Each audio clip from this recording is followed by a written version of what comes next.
Projets en campagne, c'est l'émission qui vous incite à partir vivre et travailler en région. Et aujourd'hui, nous vous proposons un gros plan sur le département de l'Orne qui propose de nombreuses opportunités d'installation en compagnie de mes deux invités. Madame Roimier, qui est chargée de communication à Orne Développement. Bonjour. Bonjour. Et Monsieur Lorichom, qui travaille et qui est spécialiste de l'industrie à la Chambre de commerce et d'industrie de Flers. Bonjour. Bonjour. Pour commencer, est-ce que vous pouvez nous dresser un petit peu le portrait du département de l'Orne? Vous dire tout d'abord que nous sommes en Normandie.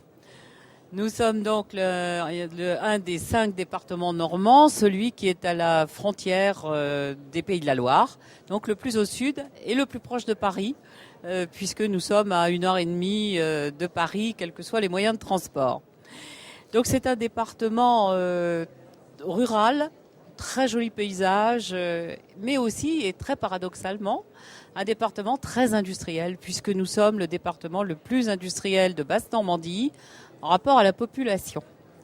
Donc nous rassemblons sur notre territoire à la fois une qualité de vie et des activités liées au secteur de l'agriculture, donc production et transformation agroalimentaire avec des entreprises extrêmement puissantes et connues, telles que Lactalis, Richemont, le camembert Gillot vient de chez nous, les produits cidricoles, le Calvados, etc. Donc tout ce qui est lié aux productions et à l'agroalimentaire.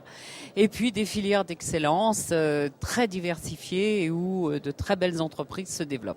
Alors justement, si on continue un petit peu cette présentation et qu'on s'arrête sur le caractère industriel du département de l'Orne, on a parlé de l'agriculture et de l'agroalimentaire. Quelles sont les autres industries qui sont présentes sur votre département? L'industrie ornaise est née aussi de la présence des mines de fer, ce qui fait qu'on a quand même beaucoup d'entreprises de transformation des métaux, avec une base à l'origine plutôt de fabricants de matériel de quincaillerie, d'outils de jardin, de poignées de porte, de tous ces aspects-là.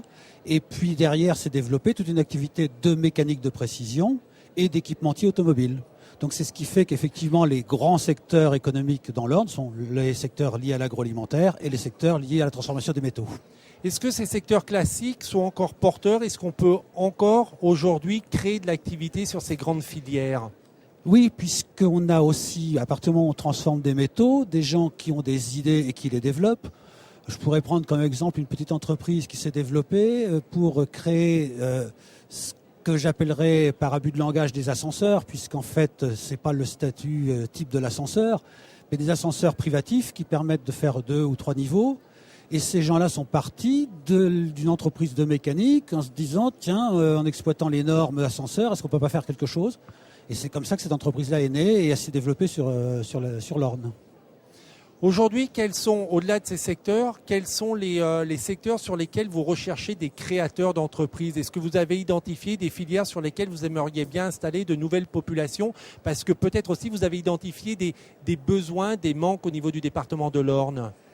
Alors les manques, c'est aussi par rapport aux grandes filières, de voir quelles sont les spécificités qui peuvent manquer dans une filière.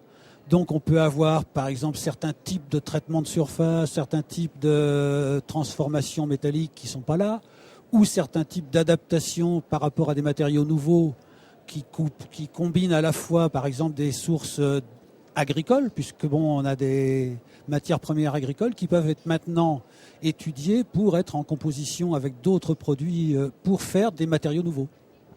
Alors les opportunités, c'est important pour attirer de nouvelles populations. L'autre pilier fondamental, c'est l'accompagnement.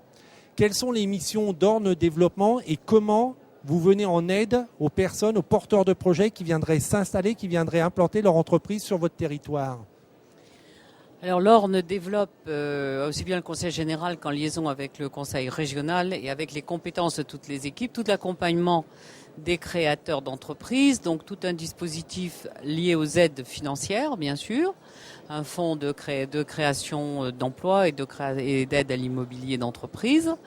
Mais nous avons aussi monté tout un pôle de financement en fonds propres pour aider aussi un secteur sur lequel moi j'aimerais insister dans l'Orne, c'est la transmission d'entreprises. Il y a de très très belles entreprises dans l'Orne, dont les dirigeants arrivent maintenant à la soixantaine.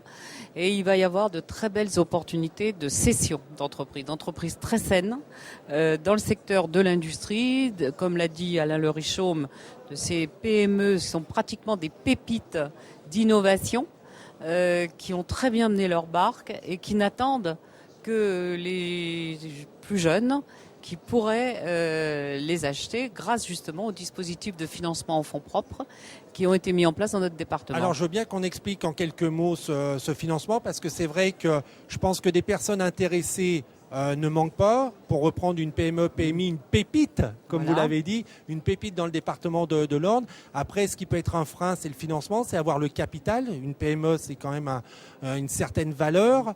Donc comment vous aidez les personnes potentiellement intéressées à reprendre ces entreprises ?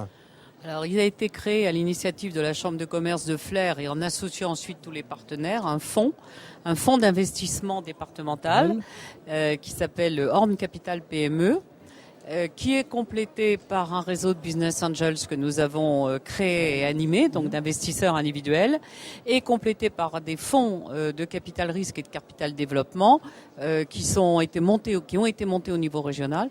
Mais l'entrée dans le dispositif se passe dans l'Orne sur une plateforme unique. L'intérêt d'Orne Capital PME en particulier, c'est d'avoir regroupé des investisseurs locaux qui ont estimé qu'ils préféraient mettre de l'argent dans le développement d'entreprises locales plutôt que le confier à une grande banque pour développer on ne sait pas quoi, on ne sait pas où. Donc le principe de départ, c'était de favoriser le développement local. Et ça veut dire que cet organisme va rentrer au capital aux côtés du repreneur. Il rentre au capital aux côtés du repreneur ou de l'entreprise en développement. Il n'y a pas seulement sur les reprises, il y a aussi des développements d'entreprises grâce à ce capital. Et avec un plafond, c'est-à-dire que vous vous interdisez de prendre plus d'un tiers du capital. Le plafond, c'est de ne pas prendre la majorité, puisqu'en fait, la structure ne cherche pas à diriger les entreprises, cherche à les aider. Et c'est pareil, je suppose que c'est une aide temporelle, c'est-à-dire qu'au bout d'un moment, le but, c'est que le repreneur, quand son activité marche bien, qu'il a repris, c'est de racheter L'objectif à terme, c'est effectivement de sortir du capital si l'entreprise n'a plus besoin d'un apporteur de capital. Mais je pense que la démarche intéressante, c'est que cette entreprise choisit sa période de sortie en liaison avec les investisseurs.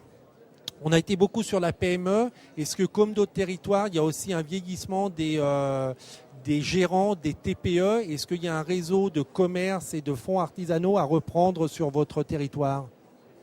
Oui, tout à fait. Beaucoup de commerces très sains, très actifs à reprendre. Notre département est un département maillé de petites villes de 5-6 000 habitants aux cœurs commerciaux extrêmement actifs. Et là aussi, pour tous les artisans, les métiers de bouche, les commerces, il y a de belles opportunités d'installation qui permettent de vivre très bien de son activité professionnelle dans de bonnes conditions. Si on prend l'exemple d'une ville comme Flers, il y a une zone de chalandise qui est de 100 à 120 000 habitants. Donc ce qui est quand même pas négligeable. Et là, quel est le rôle de la Chambre de commerce et d'industrie ? Est-ce que vous diagnostiquez les affaires pour apporter une garantie aux repreneurs ? Alors, l'approche de la Chambre de commerce, c'est surtout de travailler sur du conseil individuel, puisqu'en fait, on n'est pas, entre guillemets, à faire de l'abattage, puisqu'on a quand même une population qui est relativement limitée. Et donc, ça nous permet d'avoir un contact permanent avec tous les porteurs de projets et de les appuyer par rapport à leurs besoins spécifiques. Bon, si on a un porteur de projet qui a fait HEC, en général, c'est pas là qu'on aura beaucoup de conseils à donner en matière commerciale. Mais on a des gens qui n'ont pas fait HEC. Donc là, on peut appuyer sur le côté commercial. Pour d'autres, on appuiera sur le côté formation technique. Et on s'adapte à chaque fois par rapport au porteur de projet, puisqu'en fait, notre rôle, c'est le conseil individuel. On a déjà abordé quelques aspects de Orne Développement à travers le financement. Quelles sont les autres actions que vous avez mises pour aider les entrepreneurs à s'installer sur votre territoire ? Alors pour ce qui est de l'agence de développement du Conseil général de l'Orne, c'est un site internet qui s'appelle Entreprendre dans l'Orne, qui va permettre à tous les créateurs ou porteurs de projets de regarder quelles sont toutes les opportunités, les bâtiments, les terrains, les réseaux qu'ils peuvent solliciter pour développer leurs projets. Je voulais aussi signaler que, si Alain me le permet, à côté de nos deux grandes filières dont nous avons parlé, il y a des métiers nouveaux et notamment dans les déploiements de la mécanique, c'est l'éolien offshore. Nous ne sommes pas un département maritime, mais néanmoins, les grands appels d'offres qui sont aujourd'hui lancés font travailler des entreprises de l'Orne, aussi bien pour les grands programmes offshore qui vont se développer au large de Cherbourg, au large de Saint-Nazaire. Nous sommes idéalement situés. Et aujourd'hui, on le voit déjà, plus de 30 entreprises de l'Orne font partie des consortiums Alstom ou Areva. Voilà. Et donc, pour être clair, quelqu'un qui voudrait se lancer dans l'éolien ou qui a déjà une entreprise qui cherche un lieu pour s'implanter, il vaut mieux venir dans l'Orne parce qu'il y a une filière importante et structurée. Complètement. Une filière structurée, je le confirme, et un accompagnement. Alors là, Orne Développement, c'est beaucoup investi sur la construction d'une vraie filière, de structurer et aider ces PMI à s'intégrer dans ces grands consortiums et à être les meilleurs pour que leur soient attribués les appels d'offres. Est-ce que sur l'entrepreneuriat, il y a des aspects, des missions qu'on n'a pas évoquées, que la CCI a mis en place pour favoriser l'installation de nouvelles familles ?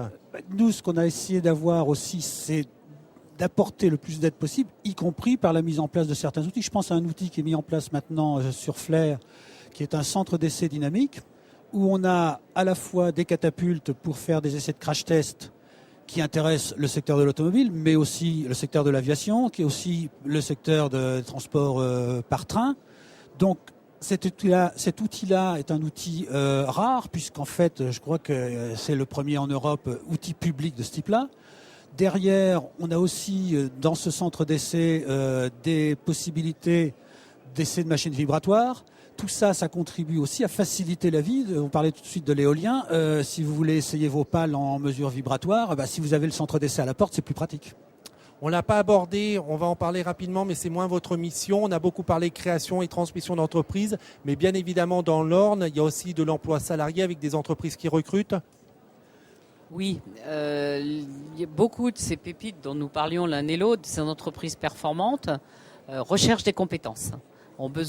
Et nous sommes là aujourd'hui à Prove Emploi pour cela essentiellement, c'est d'inviter les compétences à s'intéresser à ces offres. On peut faire de très beaux parcours dans l'Orne, de niveaux encadrant ou professions hautement spécialisées, très beaux parcours dans l'Orne. Et les jeunes le disent tous, quand ils ont pris une opportunité dans l'Orne, ils ont un très beau parcours professionnel parce que ils avancent vite s'ils sont compétents et qu'on leur fait confiance. Et leur parcours professionnel avance beaucoup plus vite avec des postes de responsabilité. Merci beaucoup à tous les deux pour nous avoir apporté cet éclairage sur votre département de l'Orne. Et pour ce, rapidement, super rapide. Et le télétravail, n'oublions pas le télétravail. Dans l'Orne, on peut télétravailler. On peut regarder son job en Ile-de-France et résider dans l'Orne en télétravail ou venir s'installer complètement. On est équipé pour ça. Voilà, alors pour préparer votre télétravail ou votre installation dans le département de l'Orne, voici quelques sites internet www.flair.cci.fr. Et il y a aussi une autre CCI qui est à Alençon, c'est également dans le département de l'Orne, donc c'est www.alençon.cci.fr. Pour en savoir plus sur l'agence de développement de l'Orne, c'est www.orne-développement.com. Pour vous installer partout ailleurs en France, c'est deux sites internet, www.installation-campagne.fr et www.proveemploi.fr. Et enfin, j'adore les sites internet, pour revoir cette émission, www.demain.fr. On se retrouve très prochainement à la découverte d'un nouveau territoire qui vous attend. Merci, au revoir.